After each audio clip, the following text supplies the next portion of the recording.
We'll call the meeting of the, oh, I've got the wrong one on here, Finance and Human Resource Committee.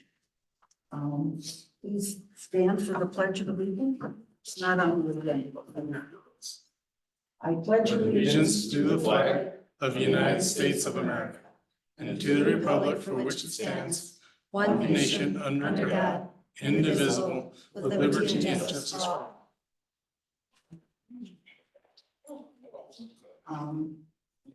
Roll call. Rex Luby. Here. Emily. Here. Barr. Here. Eckler. Excuse.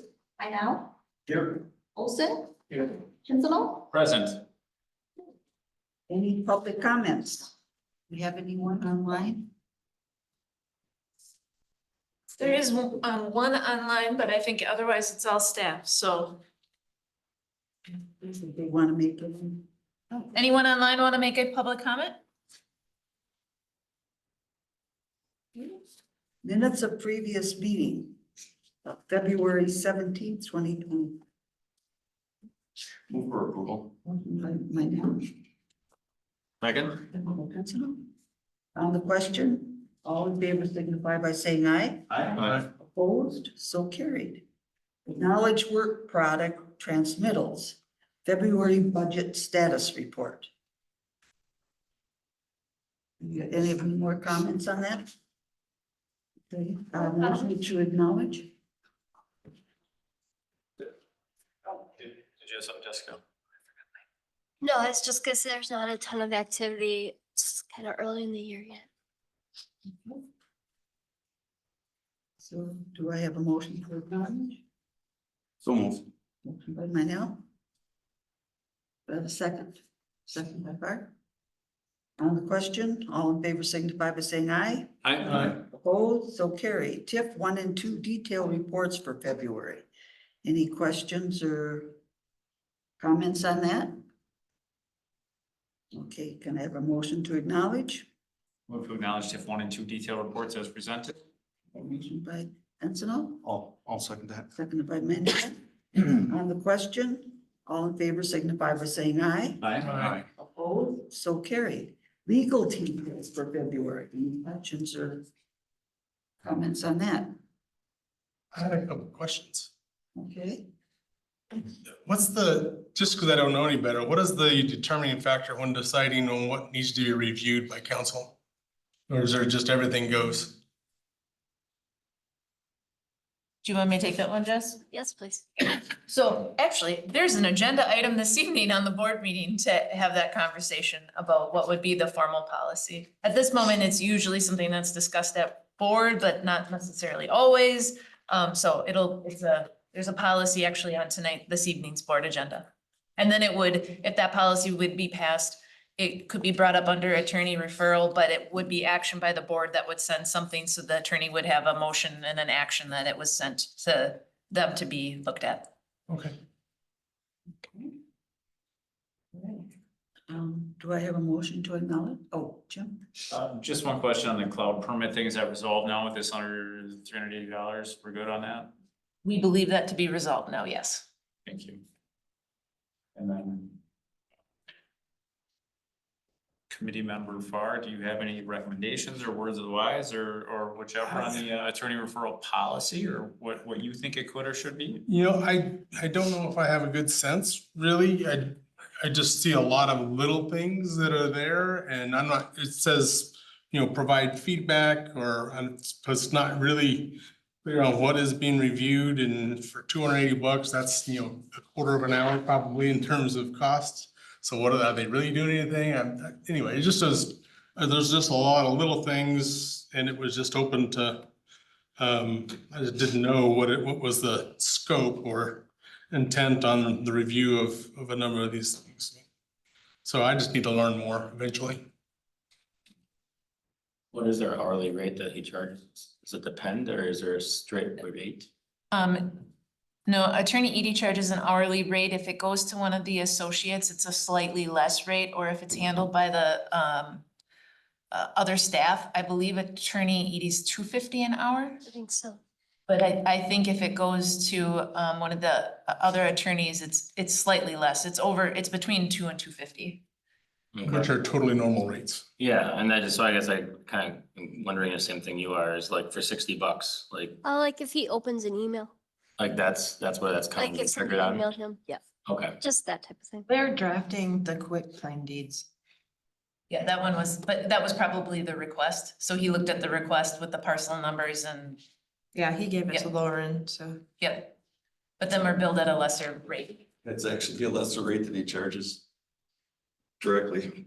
I can tell you that. For a fact. Yeah. I'm sure it's partly because of the bid that they presented to the village Yeah. and reduced rates for the volume of work and that kind of stuff. Yeah, we did an RFP in 23, the end of 23. Anything, other questions or concerns? Okay, can I have a motion to acknowledge? motion. And I'll second it. And second by Far. Okay. On the question, all in favor signify by saying aye. Opposed? So carried. All right, educational presentations and reports. We have nothing there. Old business, we have nothing in that. New business, billable rates.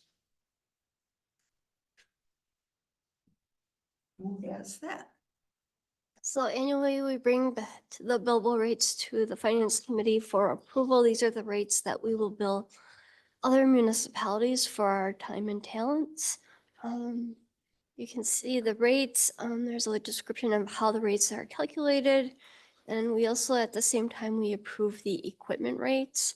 They are set by the DOT. And then we calculate the total bill rate using our regular wage rates and benefits. Is there any questions on what's presented?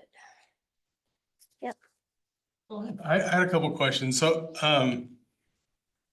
it sounds like that we're providing services maybe to other municipalities. Is that what we're providing services or who we're providing services to? To other municipalities, yes. Do we ever buy similar services from other municipalities? Not very common. I can't remember when we have done that last. Building inspection. That's about it. So that's not a good gauge, I guess, of what the billable rate should be, so to speak. If looking at how we purchase services versus how we sell those services, that's not a good gauge to see what's equivalent or not, I guess is what. So what you see in front of you is how the rates are calculated. That was from years ago. We had guidance from the board and administration on how to calculate that. Given always bumping stuff up. So we're not in the business of regularly providing services to others, but we won't say no. We're good neighbors. So the rates that are in front of you do have a little bit of admin fees that we charge. So we're not going to lose on anything, but that was why the rates were built the way they are. Okay, so when it says that you regularly provide services, that's not necessarily true. Well, we do snow Regularly- plowing for the town of Weston. I mean, that's kind of regular. Okay, Do the ditch mowing in the town of Weston. Other than that, we don't have a ton of regularly work that we do for others. okay. So I had some questions around the rate generally. So you've talked about the rate is the total wage salary plus 5%, plus all fringes. Do you have a rate, or what I would call a full-time equivalent rate of what kind of fringes plus salary should be? Usually it's like, 1 and 1.3, or I think for municipalities, it might be higher with the union wages and stuff like that might apply. I don't know, do you have a sense of what that is? So we'll take finance director, for example. So they'll look to determine the rate, they'll look at my hourly rate and then all of my benefits. We actually do actual benefits. We just don't estimate. We have in our budget work papers, we have all this information. So Song takes that all and rounds it up and then adds the admin fee. So there's They're actual rates that we look into our budget work papers and get. I guess I was unclear of what you were trying to get at. So just to make sure I'm understanding, I'm having a hard time hearing just a little bit, but the rate, you're saying that there's there's a separate full-time equivalent rate for each individual as opposed to an aggregate? Yes, so in finance department, anyone in the finance department will get charged my rate. And then anyone in public works department will get the highest rate. So if we get one street guy plowing the road, no matter who it is, there's a rate that we charge. And it's usually the highest rate out of the three people. Say there's three different rates, it's always the highest rate with assuming family benefits. That's the type of how we calculate that billable rate. Does that make sense?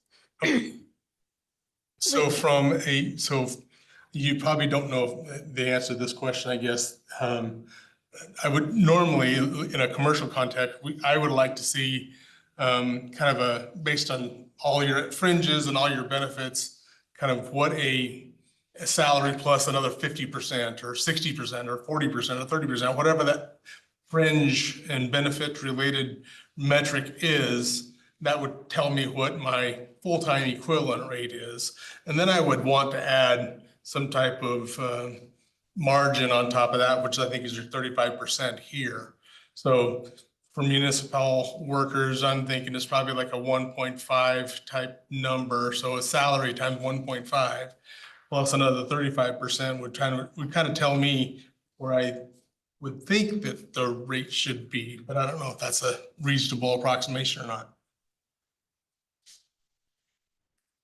So you're saying 1.5 times an hourly rate Yep, plus then, so you would use that as your marker? that's a ballpark. Okay, yeah, so like for public works, our hourly rate is about $3 more an hour on our highest employee currently. Okay, so, and then you're $3 more than your highest worker. And everybody gets billed at that rate. So like if we do, so that way, you know, again, if we have a person available that needs to be plowing in the town of Weston, Mhm. we're putting whoever out there and it doesn't matter. So the town can't say, I want Joe to plow our streets and not Bill because Joe's cheaper than Bill. Right, Everybody's the same rate, so. yeah. So for some people, it might be almost a factor of 2, whereas Yeah, worst case scenario, we're about 1.5. Or a little more than 1.5. And I do a lot of budgeting. I have to do budgets every year. And especially in public, we have WRS. So the rates don't change whether a full family benefit is a full family benefit. For an administrative assistant, you're gonna see like probably a 1.7 versus an administrator probably gonna see a 1.3. So I don't think that's gonna help anything in this scenario when you're looking at that. So I think this is done pretty well personally from how I budgeted. So. Yeah. Cause yeah, insurance is, a full family plan is the same for no matter who gets it. That doesn't vary, that's not variable. And then the percentage of the full-time salary, it kind of has an impact on. where does the revenue for this fall in the statements, financial statements? Intergovernmental revenue, charges for services. Yeah, for the services like the town of Weston, does that fall somewhere specifically a line item in the financial statements? Yeah, intergovernmental revenue and charges for services. Okay. Sorry, it was pretty. It all goes into intergovernmental though. Well, it depends upon what you're looking at. On our budget status reports, we have intergovernmental charges for services as a separate title. If the work was being done for, never mind, that's not on here. I was gonna say, if it was in utility or sewer, then it goes back to utility or sewer. Right. And do you have a sense, sorry, I keep interrupting, do you have a sense of the total value of this on an annualized basis? Is this on a 35% margin value? Is this $1 big revenue stream, pretty small revenue stream, which that's what I imagine it It's- being. So when we budget, I try not to budget to actual. This is something that we anticipate keeping our staff, whether we plow for the town of Weston or not. So it does impact our budget, but I don't allow it to impact it that greatly. Like if the town would say, we don't want your services anymore, we'd have a hard time budgeting. Yeah. So that is, when we go through the year and we kind of analyze where are we at, do we have extra? And then when we do have extra, we look at our public works and see, do we have a little bit more time for street maintenance? What can we do with those additional funds? I think I've exhausted most of my questions. So if you have some- Jim, you You had get something? a chance to go back. So under building inspections, that's hourly from the time our building inspector leaves here, correct? Until they come back here. So if we're doing them in Cronin, we're doing them in the town, it might be 40 minutes of travel round trip that we're billing 40 minutes or 7/10 of an hour at $85, correct? Yeah, we bill door to door. So the town of Weston does not get billed for any planning and development services or building inspections. That's, we keep the building permits for them. So that's all part of, We keep they the don't get revenue when any of they the pay revenues for the permits. building permits. We do charge for planning outside of, So so Extra. when I do something for the town of Weston in regards to their zoning code, like if somebody has a rezone and it's out in the actual town, which is pretty small, they then will charge for that. Like I just went through their whole code update with them. So all my time for going to their meetings, working on their code, working with the county to get it approved, I bill for that. We still do inspections for Cronin though, right? We do No. not. We haven't done them since right before Scott retired. Mountain, someone's, were we We just were doing? doing some- Rib Mountain while their inspector was. And so Rib Mountain, that was door to door time, Yes. right? Mhm. So I assume they run on a similar plan as us, where it's like a footing and a framing and a insulation and final and electrical and all that. So there might be a half a dozen trips out there. Yeah. It could, it depended on what it was, because they would only, they had an inspector there, but he didn't have all his credentials. So I can't, Okay. I mean, I'm not sure exactly what they're billing them for, but whenever they were doing something and going there, they would bill for it. Roman did a lot of plan review for them, so that was just time, because he was But sitting. that was straight at $85 an hour if he had 2 hours and looking at his house plan. Yeah, we had a contract with them, so I don't know if it actually, I think we used this for that. but it wasn't, we didn't extend to this year because that person got their credentials. Yeah, he got Yes. his the same time that Travis got his. So last year for inspection services, we took in $8,710. For street winter maintenance for our charges to other governments, we took in $59,436. So those are actual numbers from 2024. Any other questions or comments? Okay, I would need a motion to either recommend approval of the rates for billing outside entities or not. What was your pleasure? I'd make a motion to recommend approval of the rates for the building outside entities as presented. Motion by Manel, do I have a second? Second. Second by Deeds, nobody. On the question?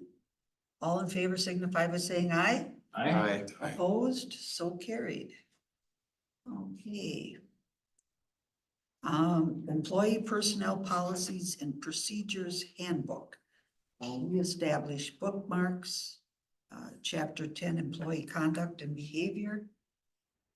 Section 10.01, appearance. Okay, Trustee Pincinel has his hand up, if you. okay, Madam Chair. yes, Hi. hi. So if we can do these in 2 chunks, please. So I was on the website and noticed, we've got some broken links. So I'm sure that's, for Nathan, it's easy. For me, I have not a clue. That's why it's here. But I'd like to make a motion to direct staff to correct the broken links on the website in regard to this topic. That's an easy second. Okay. Motion and second, to refer it to? Just direct staff to fix the link. Fix the links. Excellent. Okay, I have a motion second. All in favor signify by saying aye. I, Opposed? So carried. I thought you were gonna have more discussion on it, that's why. the second half is where I was hoping for discussion. Okay. And would you prefer the discussion before a motion, or would you like a motion first and then discuss? I'd like a motion first and then discuss. You got it. Stand by for motion. Okay. Okay.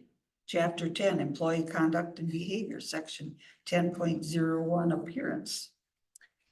What's your pleasure? I move to direct staff to draft modifications to the dress code which better align with the community of Weston, Wisconsin in the year 2025. Enforcement of the currently adopted dress worn by staff members for meetings shall be suspended effective immediately. Okay, I have a motion. Do I have a second? I'll second that. Seconded by Minell. On the question. Madam Chair, can I just ask that trustee Pincinel provides the motion to the clerk prior to leaving today, just so we have it as it was stated? Absolutely. Be glad to do that. So this came from Administrator Gabert sent out, there's some changes to chapter 10 or section 10 of the elected officials handbook. And I went to our website and I searched the elected officials handbook like 7 different times, and all I could get was the employees handbook. So whatever, let's roll the dice and click Russian roulette and see what happens at section 10.01, an employee handbook. And what I discovered was a perfect example of unnecessary regulation. So this isn't the Academy Awards. There's no red carpet. There's a lot of important people here, right? But this is a small community of hardworking people, right? And I don't own a wardrobe. You probably do. In fact, you're wearing it, but you're the only one here that's properly dressed. Okay. I think that's excessive. I mean, you have to know your audience, and I think our audience is a community of hardworking individuals that maybe can't afford to dress like this. I know I can't. I'm not saying you guys show up in flip-flops and pajamas. But this is, that would be appropriate attire to show up to the White House, not what Volodymyr Zelensky showed up in, right? Like, you gotta know your audience, and your audience here is not, you can show up just like this, that's great. But we're not gonna kick you out, you're the best dressed guy here, but those are big shoes to fill, right? And you know, if the building inspector's uniform of the day is a shirt with his name on it and work pants, because that's what he's doing, is working, and it's good from 08:30 to 16:30. It should be good from 16:30 to 20:30 when he leaves, if he's at this meeting. I don't think that the recording secretary can do a better job in heels than she does in sneakers. I don't know what footwear you're wearing. I'm just making it up, but all of our staff do a really good job. I don't think we need to, this is an unnecessary standard to hold people to, and I just think that could be relaxed. I'm not saying that whatever you guys have for your work uniforms out there is fine. I'm not saying that that's wrong. The business casual or the, I don't know what happens on the other side of the wall there. But I hope that the public works and streets guys, you know, are in coveralls if they're working on dirty tractors or whichever, right? Like, that's more appropriate than the suit. The only other thing that I would like to see in there is some kind of a standard for personal protective equipment. The reason my right eyeball looks like Halloween is because I wasn't wearing safety glasses once, because my employer had no standard for personal protective equipment. I don't know if we have that here, but I didn't see it in the policies and procedures under uniforms. At my store, it is. As soon as you walk in the door, you gotta have safety glasses on, no matter what you're doing. If you're driving a car, or if you're fixing your car, you don't need safety glasses to run a scan tool, but then you pick up a hammer and now you do, right? So where do you draw that line? It's just way easier if, as soon as you get there, they're on and it's done. I've seen some of our staff work without all of the industry standard personal protective equipment. I'm not in support of that, so I'd like to protect them and protect the village of Weston. All of our residents, don't want to see anybody else get hurt. And it's the one time that you didn't wear safety glasses that you wind up blind for the rest of your life, so. To prevent something like that, I would like to see those provisions added, please. Is there a safety equipment standard in that's displayed out in the?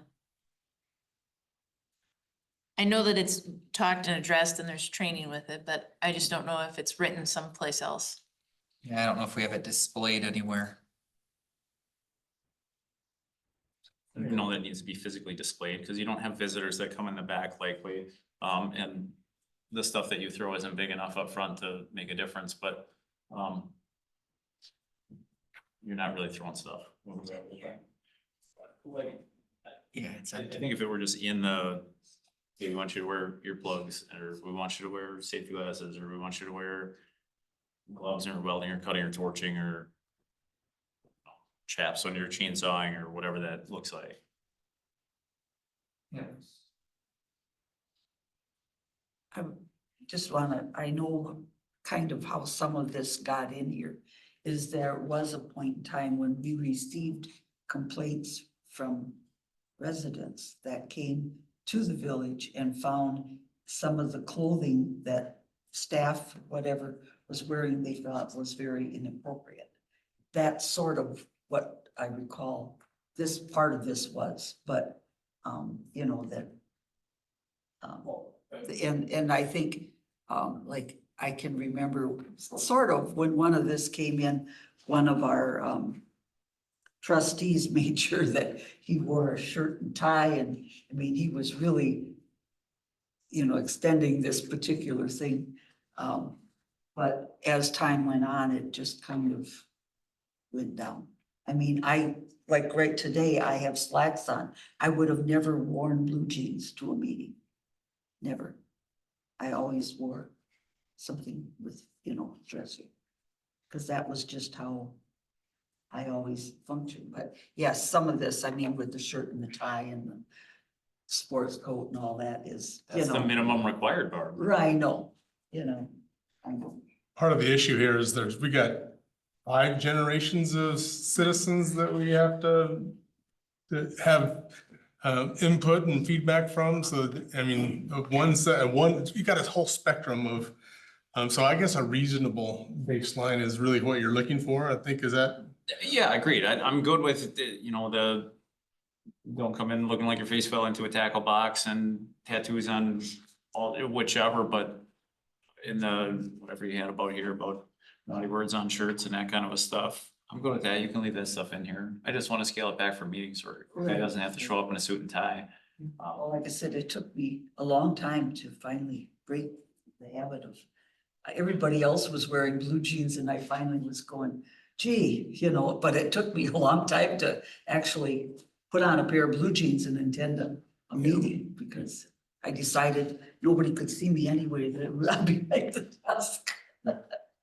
Yeah, there has to be a standard, but I mean, just like with Yes. any policy, if you have a policy that's not enforced, it's a waste of paper. Right. Is there a single, I guess, is there a single entity, person, you know, event that we have that would require somebody in the village of Weston to do this business professional definition that you can think of?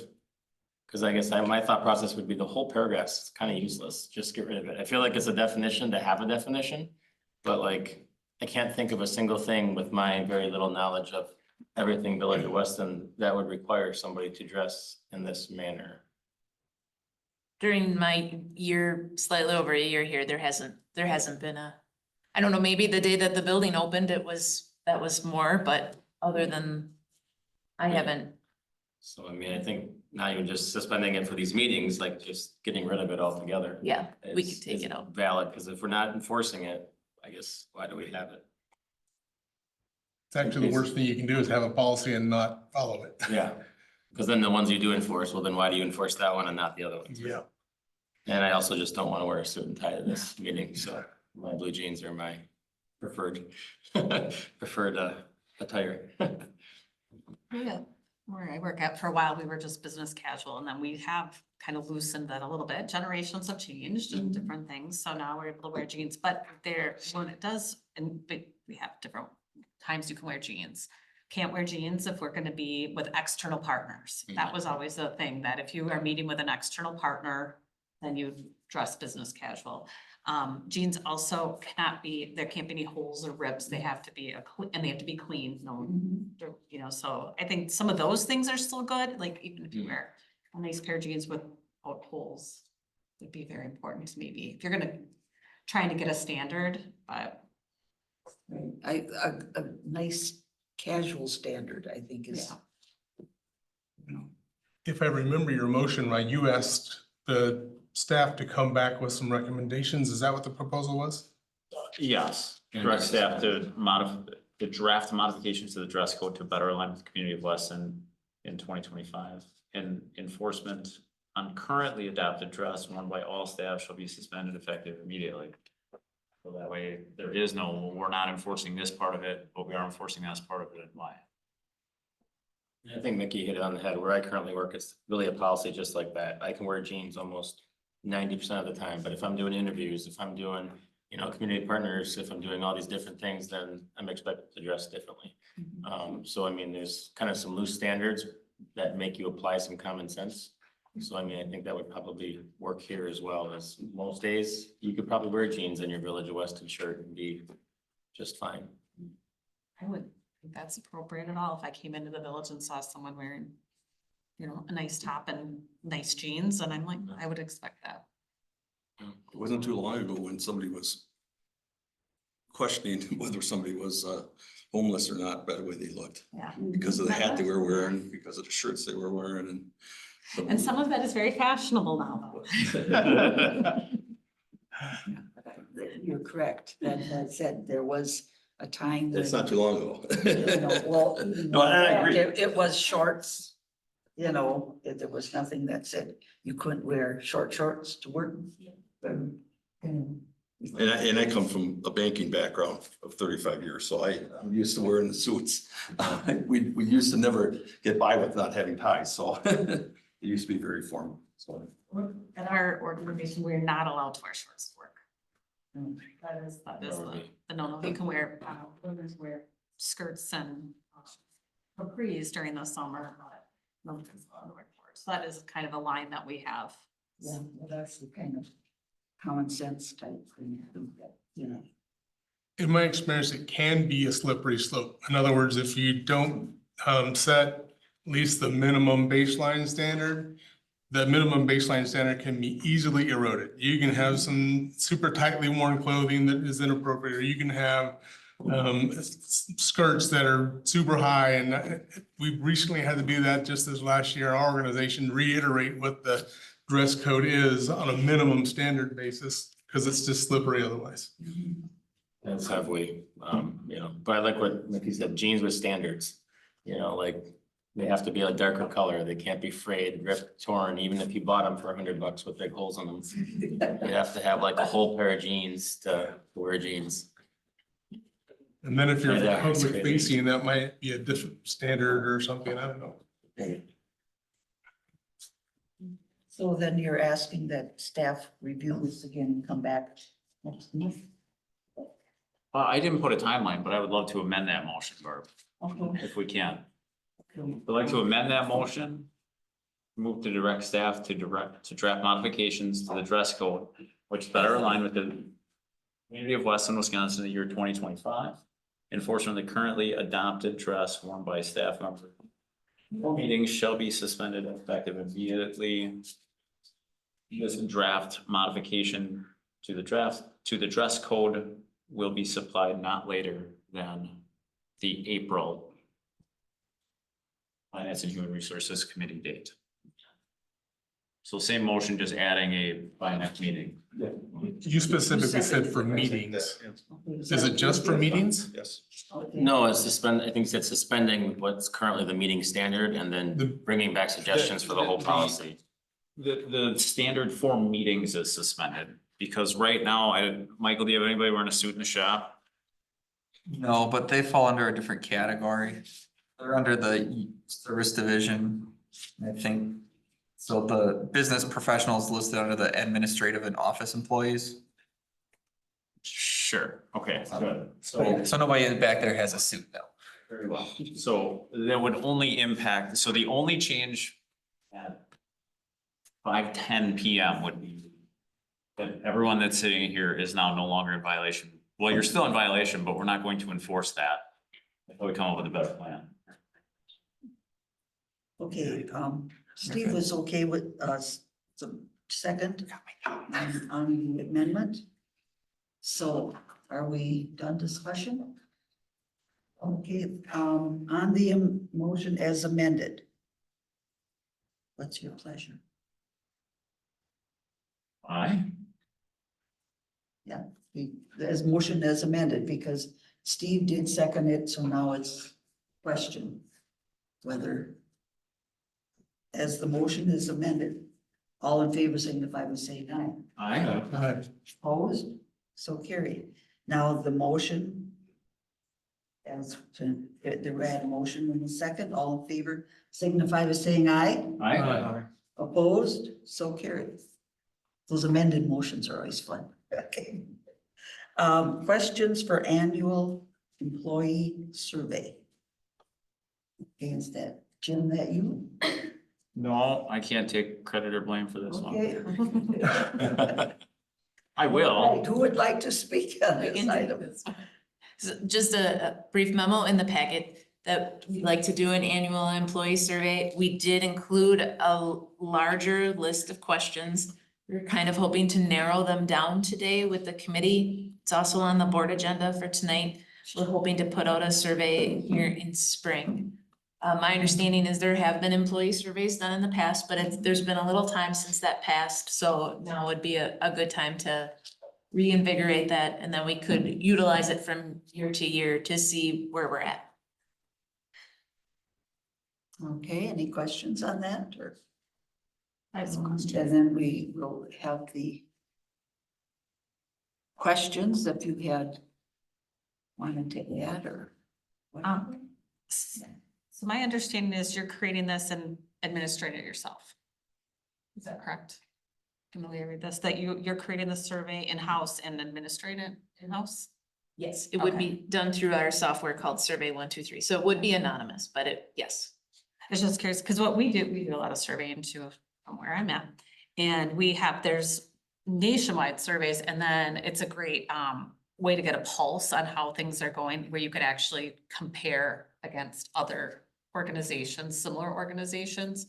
Have you looked into anything like that to do a survey to kind of see? I'm just trying to think what are some of the ones we do, and it wouldn't work necessarily. Ours are very focused on higher ed, of course, but would there be other surveys, governmental agencies or municipalities survey out there that would set like kind of a standard? If you went outside of doing it in-house, and then you could measure based on, it's always good to see, you know, what it kind of brings another layer of understanding of where you might need to put attention if you're comparing against national standard versus just year after year. And then there's always some good questions on those. I wasn't sure if you looked into anything that might have a greater data set for you in measurements. I haven't, but I think a piece of that was because I know I could do this all free, sorry. We do the same thing, Mickey. We have, you know, 400 people. We give us a annual survey to every year. Includes, it's a 60 question survey. So hey, everybody gets 60 questions, but it's collated, it's anonymous because the value of the third party, although it is a cost, the value of the third party is it's anonymous. Nobody gets that, nobody has to collate the information and then has access to who all gave what responses and that kind of stuff. And maybe the survey option you have does that anonymity, gives you that anonymity piece. But ultimately, there's some administrator that has access to something there usually. Right. But it's a good value, especially the year-over-year analysis. Because we just did ours, I think ours is it's called the Sense Survey, SENSE. I think it might be tailored just for higher ed though. and with a small data set, you probably won't be looking at an overly expensive survey because you wouldn't have a large number of employees, because they're usually a number of employee based, but I know that when we've done in-house surveys, because we do have a IR team, institutional research team, and we tend to not get good data that way because employees know that someone can figure out, because it's done in-house. There is a way, it's never really It's fully not anonymous. anonymous necessarily. Someone has administrative rights to who said what, and so they're not as honest, from my experience, that doesn't mean, but that's why it's always nice to go with a third-party vendor that no one ever will be able to tell who responded what. You get a lot more richer data when they know a third party's administering it and you can't access who said what. You tend to have when we stopped doing it in-house and went to an outside vendor, the information was a lot richer and actually helped move culture in the right direction. So that's just been my experience. Two points on that. Often you don't always have, especially if you're using a third party, you don't necessarily have control over the questions. So there's a prescribed set of questions. In order to get the comparability from municipality to municipality, it's the same quota set of questions that everyone answers. So there's, I don't know about municipalities, of course, but that's what it is, at least in the commercial world. And then if you have any open-ended questions, which are actually particularly valuable, those things are open to breaches of anonymity. So people, it happens every year. People answer in a way that, yeah, my supervisor who is X, Y, and Z, they don't have to use a name, but it's just easily discernible who and how they're writing and who it's about. And so there's some, just a note, just to say that. Anyway. That You find happened it to me and I'm writing about it. Yes. And so you don't have a surprise as to who it was. And we don't do a benchmarking survey every year. We do it every few years. So it doesn't have to be an annual survey. It could be just every few years, maybe set aside the money and go, okay, we're gonna do a benchmark and see how we're doing. It really helps with understanding your culture, like a point in time of your culture, and maybe there are some things to work on. I've seen value with the external and kind of the benchmarking. And it also makes you feel good when you're above the benchmark too. So. If it's not a financial possibility to go outside, is there a way to set this up where that all the results would come to this committee and nobody within the village employed? So that people would at least feel more confident that it's confidential? Cause I mean, you know, if they think somebody employee that they know is looking at it, like, I don't really know any of the employees of the village other than the people in this room. So like, could they come to this committee then for us to kind of be the only eyes on them, to put them together, to discern them, to make whatever recommendations, so that there's at least a degree of anonymity that people, because people are always just gonna question it, whether it's actually anonymous or not. I think the hard part is when you do that, and something happens, let's say a person fills out the survey, they bring up something forward in the survey, and then an unrelated incident happens, they start to quote, I mean, that's just it, that's why having an outside vendor is always helpful, because, and then you can open yourself up into different situations. Maybe someone had no idea, but there's the person who put some honest feedback in that survey has something happen with a supervisor and they think it's retaliatory. When it's not anonymous, fully outside of the organization, you open yourself up to some really risky situations. If that's just, it's a protection thing that I definitely also think would be something to consider. Agreed. I think it would be to check to find out, what type of price you're looking at. Something like that. But like you said, if you do it every other year, then you can budget in it. I can do a little research. I can reach out to our listserv of administrators to see if any municipalities have used anything similar. And then I guess I could ask Nate how it would, I know you can restrict survey 1, 2, 3, so only certain people have access to the data, but I still think he would have to set up who has those permissions. Yep. So that would be. And to be clear, like, I would prefer outside as well, but like, if that becomes a financial inability, I think that at least would be a second option that would be more so than just, somebody within the staff looking at it.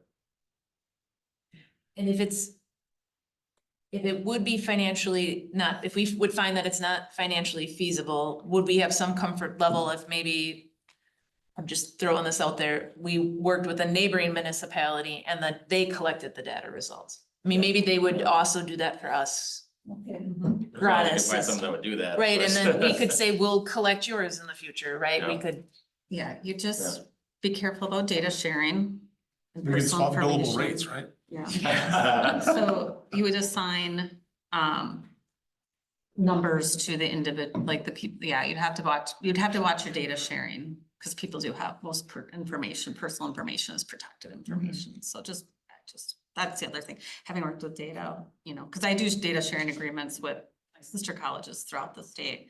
And we have to make sure, you could do it, but you probably have to assign numbering systems to it, to individual people. They would have to have like I would say the best way to do it is to give them some kind of login code. Does that, so you'd have to look, I don't know if Survey 123 has that at all. I don't know, I've never heard of Survey 123, so I'm hoping it's more sophisticated than Survey Monkey, but. yes, Okay. yes, it is, yeah. It's But- part of our GIS package that we have, so. Yeah. So then I would look to see if you, it actually probably, you could probably find another municipality that would do it as kind of a, you do it for us, we'll do it for you, but what data is getting shared back and forth. Okay, any other comments or, did you want to make any comments on what questions? Well, I was just gonna ask Jeremy that. So do you still want feedback on questions tonight, or do you want to do the research first and decide if we're gonna go a different route before feedback on questions tonight? Maybe we should, let's see what I can find for research first, because I can reach out to other municipalities too, just to see if we do have to go through questions that, what our backup plan might be. Yep. And Jamie, I can show you the questions that we use every year too, so I can forward that to you. Yeah, that'd be great. Okay. So, will this be in time for next month? or- Yep. Okay, so, can I have a motion to refer to next month's meeting? So motion. Moved by Olson, second by Thorne. Okay, on the question. All in favor signify by saying aye. Aye. Opposed, so carried. Okay. What about Weston's TID 1 and 2 along with closure strategies and timelines? So in the packet, I included a lot of information. Some of it was just basically describing what a TIF was. Some of it was showing where our TIF districts are. And then in the end, we are looking at closing our TIFs. Our last expenditure period is 2026. So, and it's not even the full year in 26. We actually have to have the expenditures done earlier in the year.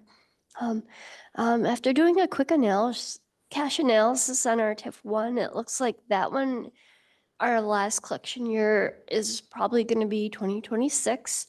So that one will be going to close rather soon. We do plan on bringing some information to the board and really getting their agreement and support of allowing or using one of the state statutes allow us to use some of the last increment to start a low-income housing and to use the funds for that. And so that is something future we do plan on bringing it to the board. Of all the information I have in there, are there any questions? Okay, I just had one, Jen. I can remember back several years ago where the school district had expressed concerns about us. We're not at the position to do that anymore. We need to close. Okay, that they wanted it kind of in a little There bit was- increments because it messes up their formula or something. We have so one of our major problems is that our TIF was so big, but our debt covenants required that TIF to kind of stay together. Right. In order to make sure that increment is coming in to pay that debt off.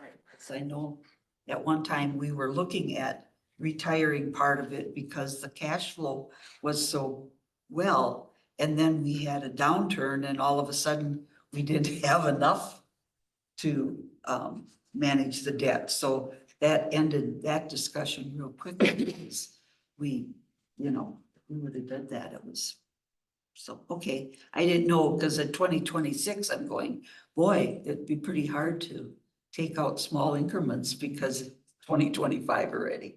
We had that very large Weston Avenue project, and going through a project that large, it was really hard to really project the exact dollar amount in. Our increment's $6 million, so when you don't have those expenses, it adds up really quickly, but when those expenses are there, that money disappears really quickly. So right now, with where we're at, the plan is to last collection for increment is 2026. And then after our discussions with Greg Johnson, he said that with that increment, we can tie up all our loose ends with Weston Avenue. And then the leftover increment, which we anticipate having some, we would be able to put that towards the low-income housing assistance program that the state has available for those who are closing TIFs. That's the document that's up there right now. That's an article done by Kurt. He used to work for the league, and now he's independent contractor, but he did do a really nice article for that program that's out there. There's some really good examples in here too of other municipalities that are utilizing those funds. And it also defines what affordable housing is, what it is by statute. But in talking to Greg, if we had a project that supported affordable housing, it could be used to purchase land, it could be used to extend utilities, it could be used to make a revolving loan fund for people that needed money to help do repairs within the village. There would be a lot of really great uses that that money could work for us long-term. To help people that might need help bringing up housing stock. Now, my next question was more to Michael. If it's going to be ending in 2026, TIF 2, are we going to have time to fix up Schofield Avenue there in that section? TIF 2 wouldn't go 2026, just TIF 1. Oh, okay. When is? The expenditures are done in 2026 though. Yes. Yeah, that's what I'm So, yeah, I mean, the Schofield Ave's award to recommendation to award the bid for construction is on the board agenda for tonight, so. okay. That project But will that start- project will be able to get done in time. Be completed this year, yeah. Okay. Oh, for home kids is 2030. Jessica, the recommendation is to, if I'm getting wrapping my mind around this. This is not something I have familiar, but I think the recommendation was to extend it to get, is that what I'm hearing? That we're extending it to get this additional affordable housing type? No, We'll have to I'm missing it. extend it. So right now, the way it's working out is we can collect our increment next year. And then with that $6 million we'll be collecting, we can tie up any loose ends, like finish paying any grants that we owe people, any additional expenses from Weston Avenue. We will be paying off our debt next year.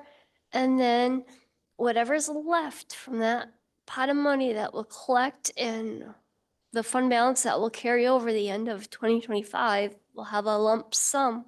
And that lump sum funds is, as long as it's only increment, there's a few rules and regulations with that. But anyway, we'll get our pot of money from that next year. And that's what'll happen by default if we don't do anything. Well, not by default. We need to get the board to pass a resolution that they want to use increment for the low-income housing project. Affordable housing. Affordable, That's what it's sorry. called in statute, is affordable housing. And if they don't do that, what happens? The TIF just closes and the funds are dispersed. Goes back to the school and the county and then. Got it. Right, and to the village. Mhm. So that's a choice for the affordable housing.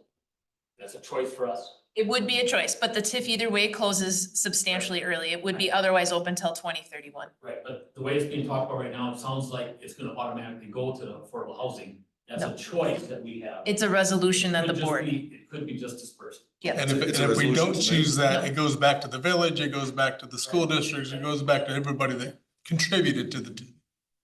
Jim? So the previous conversation we had with and about the school district that the chair mentioned that is no longer in play, we can't stage this thing to close. Because of the way our increment is, it's not like we could just tail off and then cut off some of it.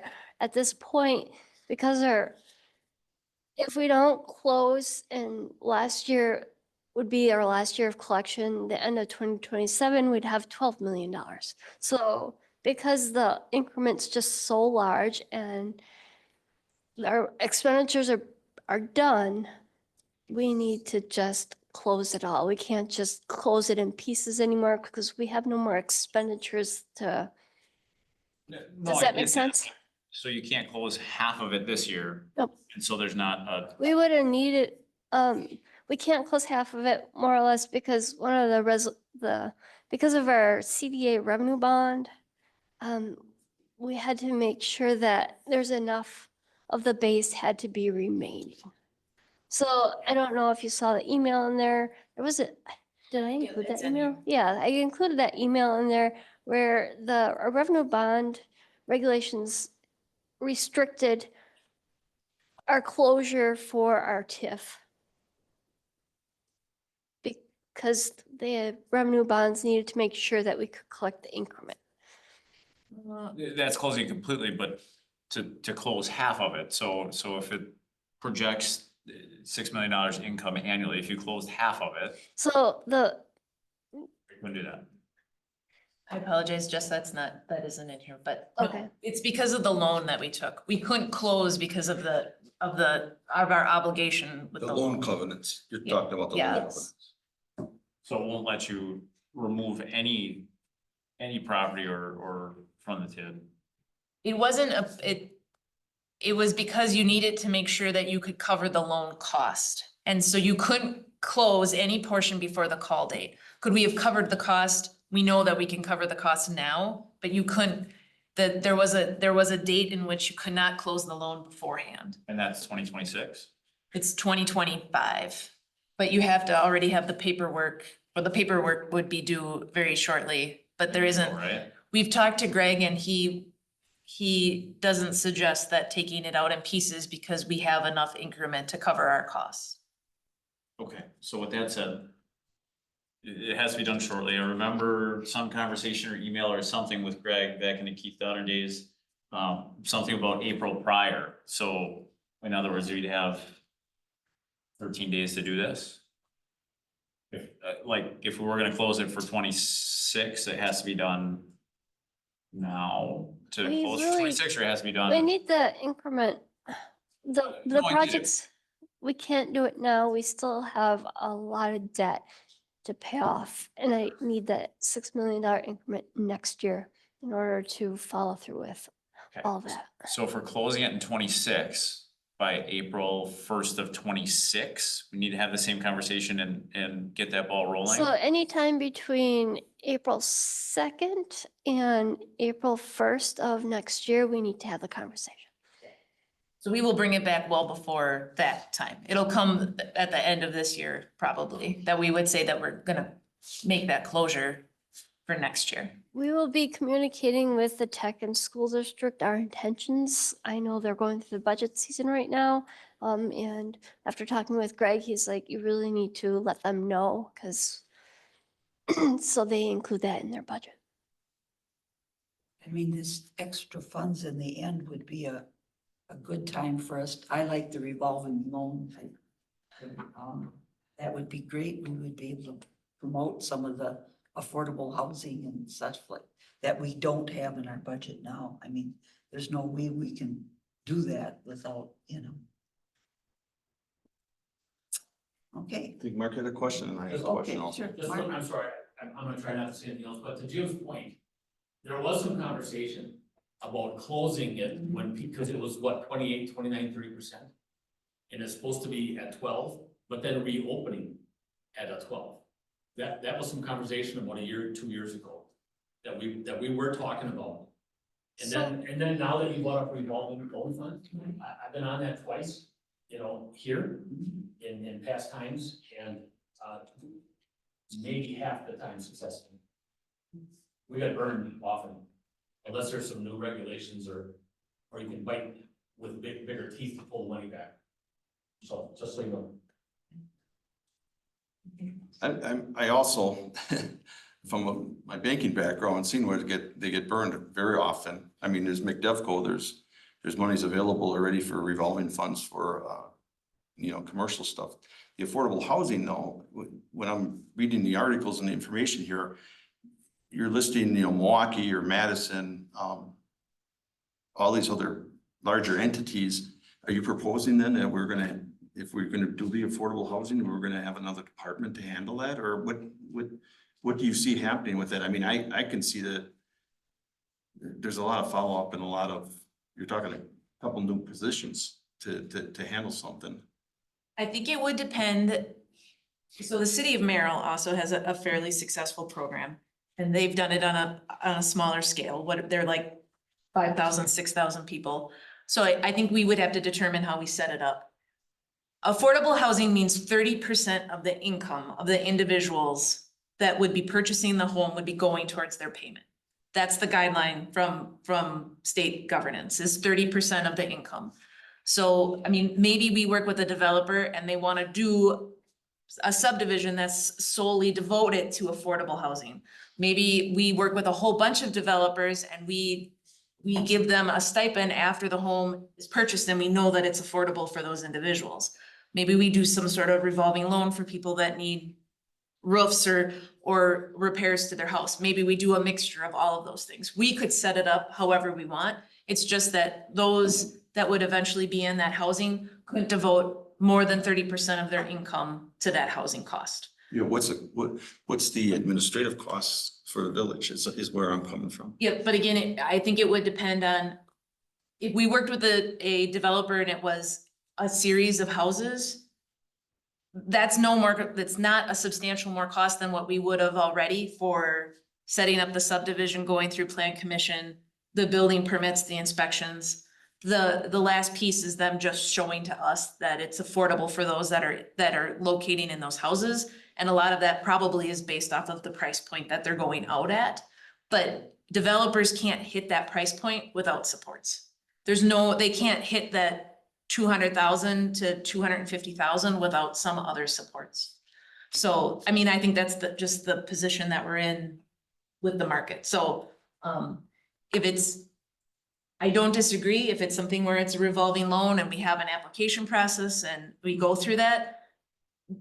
Yes, but maybe we don't go that route then. Maybe we work with someone like Medevco who's already doing those low interest loans they're doing it for housing stock in rural areas, but we do have some for septic systems and other things. Maybe we contract with them and they administer that grant program, and we have some administration cost. I mean, I think they're all things that could be possible. As at one time, Mark is right, we had, through the state, we had gotten some money for a business and we got, we did others and I did the paperwork, so I know what it was, but, in the end, we ended up turning that over to McDevco. Yes. Because of we wanted someone professionally that was looking at these, not, just as street people, if you will. We had bankers on there. We had Michelle come off on there. Yeah, I know, Walk but- on there. I used to be on. We got burned yeah. at least half. And Steve, you remember that one? Yeah. Yeah, I used to be there. I know it sounds great, but we don't even handle our CDB. We don't even handle our CDB stuff. Yeah. And yet we're gonna handle this.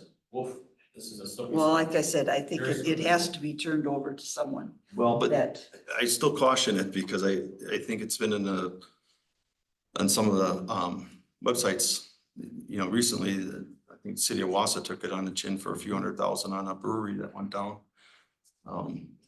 I don't know all the details. I just know that I've seen it on there and stuff, and they have people that do that stuff all the time. So if they're getting stung, we gotta be very careful.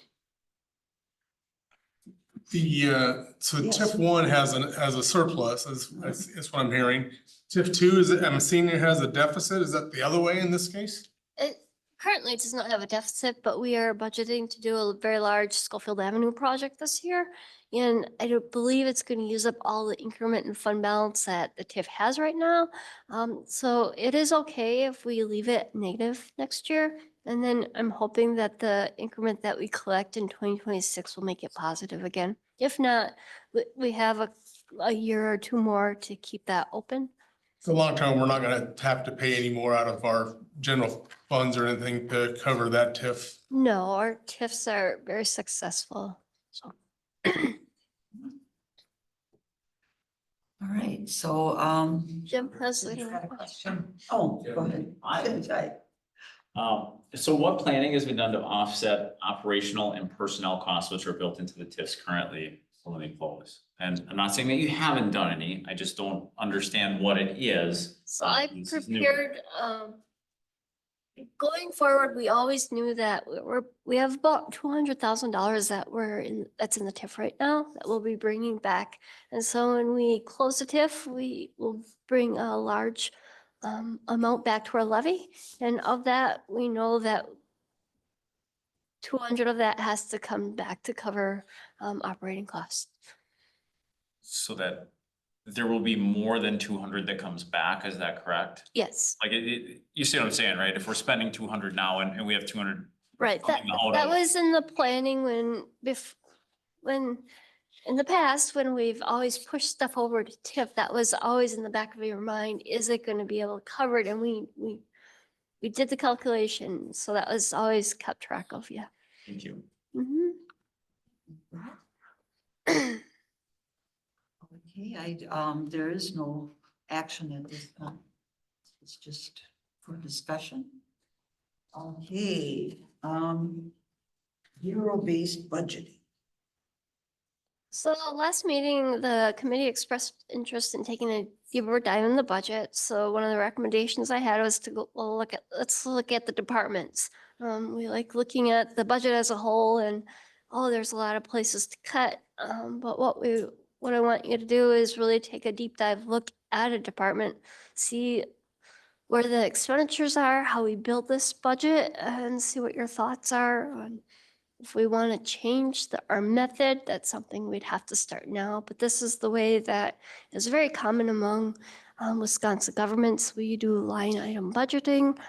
And I know we start where we were last year, but this is, see what we have. There's not a ton of, a lot of it's fixed costs. We'll put that, a lot of it's salaries and benefits. So if there's a major change that needs to be taken place, that's a change that needs to be talked about long before budgets start, so.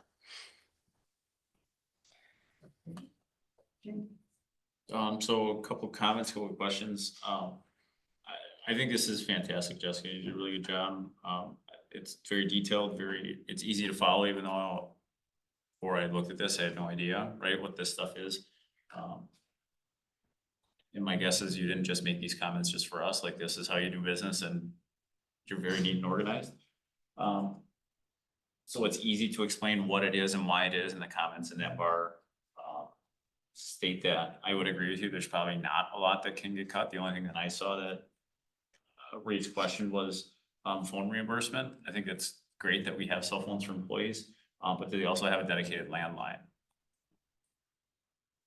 Right now it's in the employee handbook that salary employees get reimbursed $50 a month.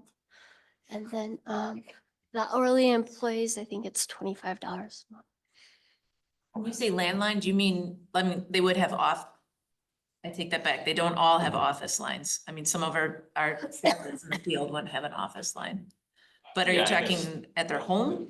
No, here. So the intent is like, well, gosh, you need a 359-1234 rings your office directly, or you can call 359, whatever it is. You get front office and they can send it to you if we're also paying for another phone that's in your pocket. And if that's needed, that's fine. I'm just looking to understand operations. And if it's $25, well, then that's not gonna pay for a phone line likely. I don't even think you can get a burner track phone for $25. That's something that actually I was talking to Michael the other day that we are hoping to bring it back for operations staff. They use their cell phone all the time to actually give them an increase more than $25. We're hoping to cover more of their costs because they actually use their phone out on the job sites all the time. A lot of office staff, and to be honest, the reimbursement was originally because we are on call. If there is a call, if a text, an email, in the past, it was expected that we'd be answering that. Expectations are a little bit different now, but that the cell phone reimbursement, I guess, hasn't changed. I think that the technology has come a long way since 1996, right? In 1996, you couldn't have, most of us didn't have cell phones or weren't well enough to talk on the phone, but, and if you did have a cell phone, you may or may not work in your office. Here, we've spent thousands of dollars in cell phone boosters for inside this building. So I'd hope that everyone's cell phone works everywhere in this building. And so if that's the case, then why double it up? I'm good with get rid of, I mean, our TDS bill is pretty substantial, right? Could we just have 5 lines come in here instead of 55 lines and cut a bunch of those dollars, take those TDS dollars and maybe the Cellcom or however the stipend works. And then that streamlines that and it saves that, not saves, but contributes towards and solves that problem that we already had. Is that a possibility? But I'm not an IT guy. I don't know how our phones work. If that's a thing. And piggybacking off of that too, though, like while I use my phone, we don't pay, my institution does not pay or reimburse cell phones. Because once you start doing that, you start using your phone for business, now it becomes part of public record, right? So I think you have to be so the landline has a protection to it that a cell phone wouldn't, a personal protection for your cell phone.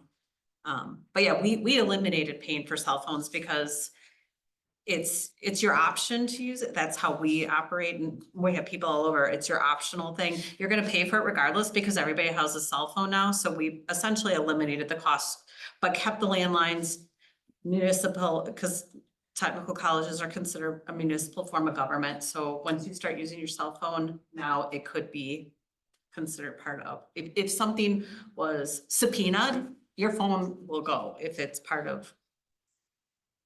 They will take you, they will seize your property if you ever were subpoenaed. When was the last time that was revisited? Oh, not that long ago. You were here, right? Stevie's here, yeah. I mean, I'm not against it for people who we expect to be on call. I guess I'd like to see it looked at as, do we expect every single employee to answer their phone at 8 o'clock at night? And if so, for what business purpose? There are definitely people out there the operations people that need their phones. There's no other way to communicate. So like, I'm all for it for that. But I mean, just looking at one department, $1,800 for the year. I'm sure we're gonna see that in every other department as it comes across and we go through these. We're spending a lot of money on phone reimbursements. But like, again, what are we expecting of those non-operational employees with their phone use? Because if they're not using anything but their desk phone when they're in the office for the day, we need to reimburse their personal cell phones. I have a question, that same thing. Okay, Michael? I guess 2 things. I know last time we went through the discussion on the cell phone and if it's open records.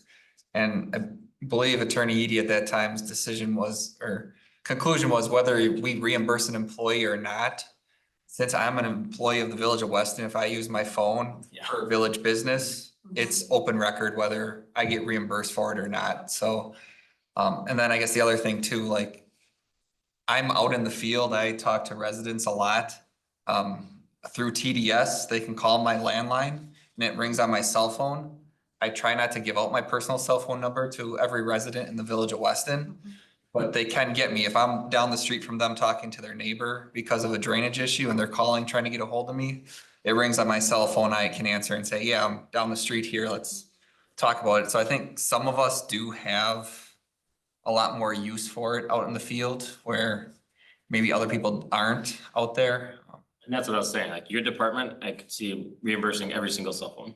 Like, cause I guarantee you're communicating on them all day long. But like, is that the same or true for every single village employee in every single department?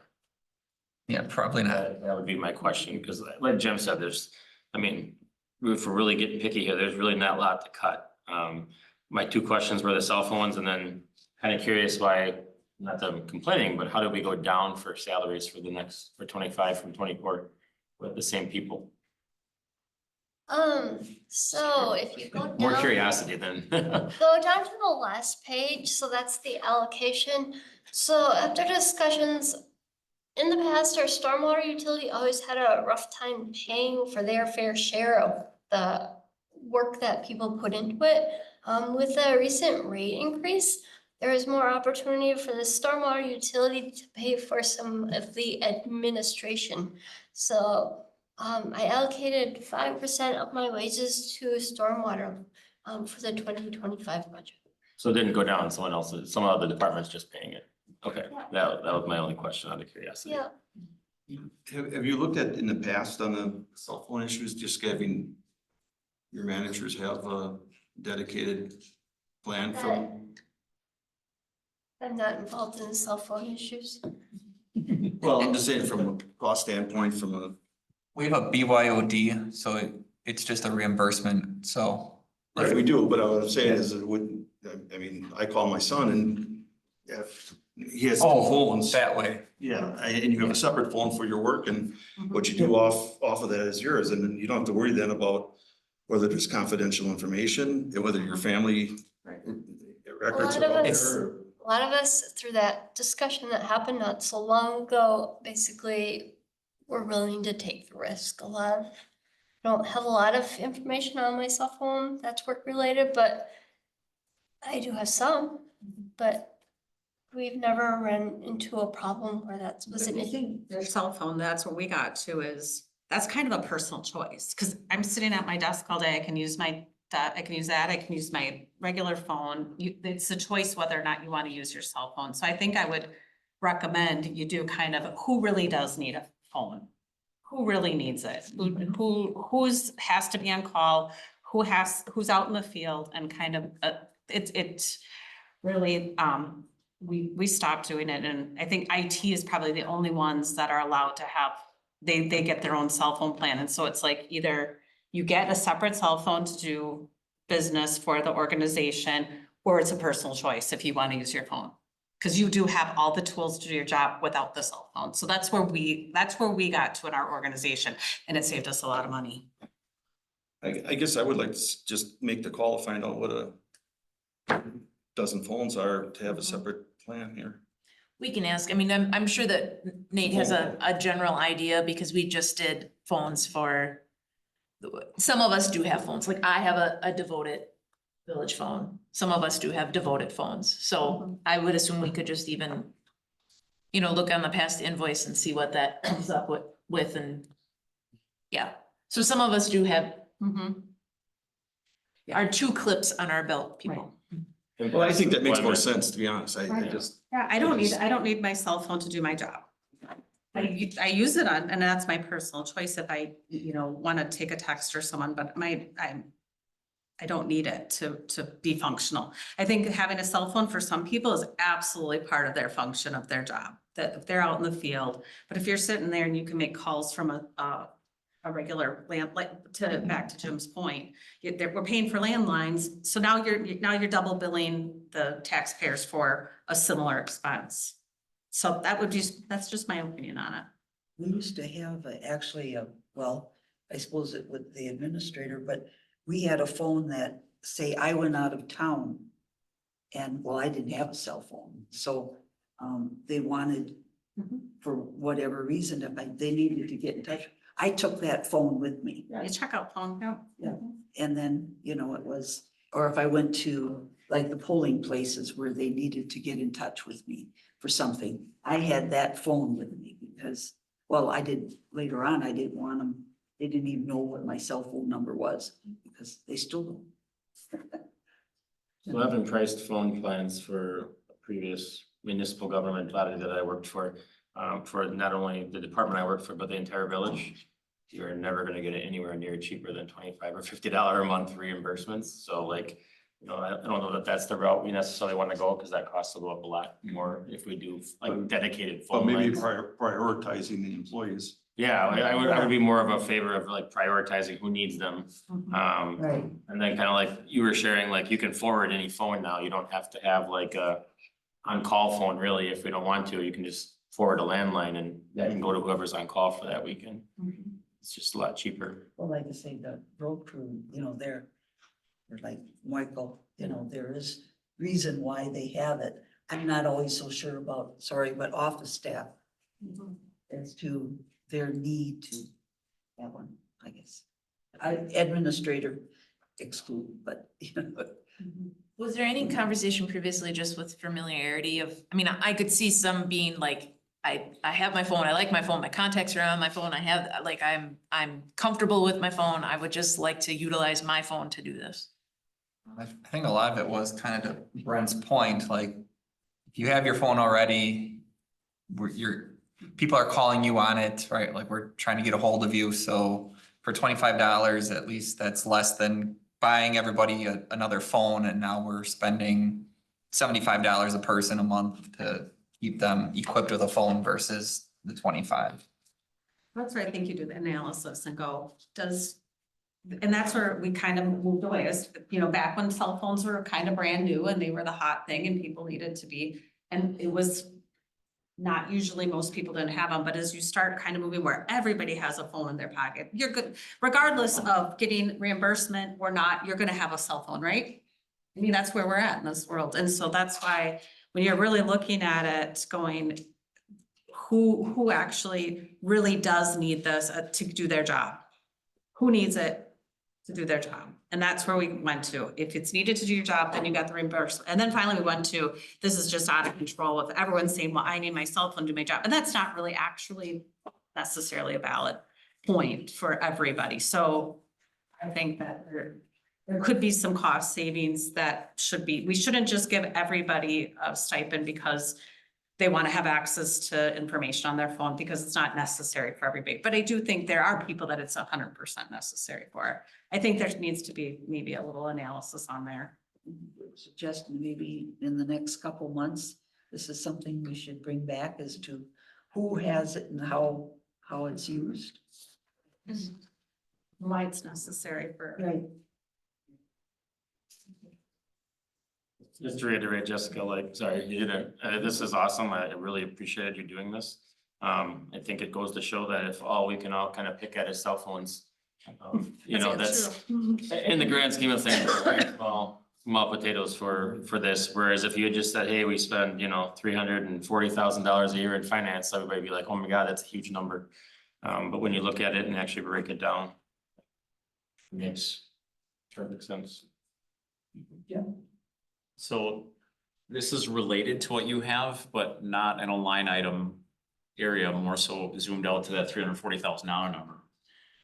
I remember about 2 meetings ago, you mentioned that there's a software that you got that you did a bunch of like manual entry and this took that away. You were able to just import the stuff and you didn't have to do quadruple work. Are there any other opportunities in your department or in working interfacing with other departments that there is software that could be employed or could be explored to create a similar result? We're working on it right now to get the fire fee in. And I really feel like every opportunity we have to really cut stuff, we already do. I mean, we're forced to. You have to remember, we're with a budget and the state continues to have more work. Just the levy limit worksheet alone requires more time, more attention. The state report requires more time, more attention. They used to say you could put all these numbers in and there's no question asked. Now the state has you put all these numbers in and then, oh, why did it go up $100 more than last year? And then you have to write an explanation. Just stuff like that. The state report we used to be able to probably do in, I'd say 3 hours. It takes over a day now. Just that type of things that are happening at the state level require more information from us. And then that means there's something else that we're looking to do a little bit faster and get done quicker, so we have more time to do other stuff. So, I mean, So I guess on that is, are there any of those tasks though that could be alleviated or made easier, make your job easier by getting software XYZ? And yes, software XYZ might cost $20,000 and we don't have a budget for it, but in the finance department, we really purchased that, our financial software that really, there's a really good flow for all our accounts payable, and that really helped and streamlined the process back when we bought that in 22, I think, 19, I don't know, it was a while ago. okay, good.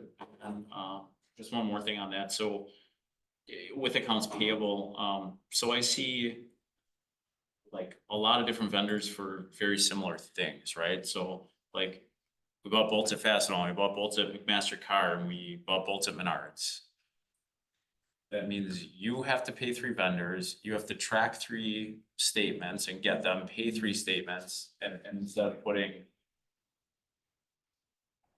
If we bought bolts from Menards, we bought bolts from McMaster, and we bought bolts from Fastenal, instead of paying 1 invoice, you now pay 3 invoices. Instead of reconciling 1 statement, you reconcile 3.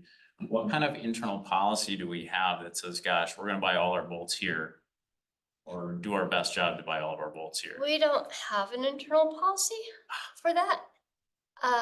One of the reasons we're just not that big, I mean, if you ever worked at the county, guess what? There's a purchasing agent and they'd be able to do all that. And here, each person that needs a bolt will go buy a bolt that they need. I don't know if the departments themselves work together, whether it's streets, utilities, or parks, if they collaborate. I'm not sure. Michael? Yeah, I mean, so we do have an agreement with Fastenal where they come in, I believe it's once a week, and they fill up the bin. So a lot of our consumables, they fill up with what's needed. The items that I know Brian buys from McMaster Car, some of the other vendors, some of them are specific to that piece of equipment. And I know he shops around, or, tries to find the best deal, too there, so that we're not, overspending on, materials, but, yeah, I mean, Brian kind of is the de facto kind of purchasing agent. I know when utility guys have needs for their equipment, anything over and above, like an oil change, generally is brought to him for parts, so. Good. And then, so what about the stuff that we go to get, right? So if we get it from Menards, are we paying Menards to deliver it here, or we're putting a guy or 2 guys in a truck to go get it?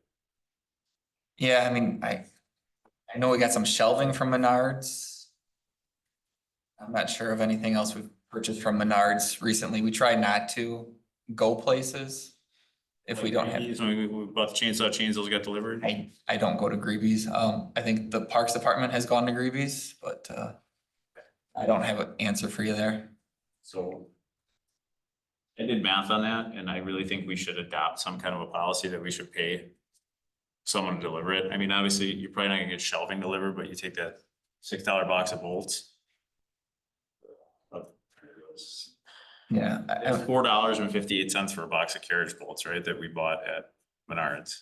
Okay, so if we get, you can click on menards.com, they'll ship it here same day or next day for $6.45. And I get it, you're paying more in shipping than you did for the $4 bolts.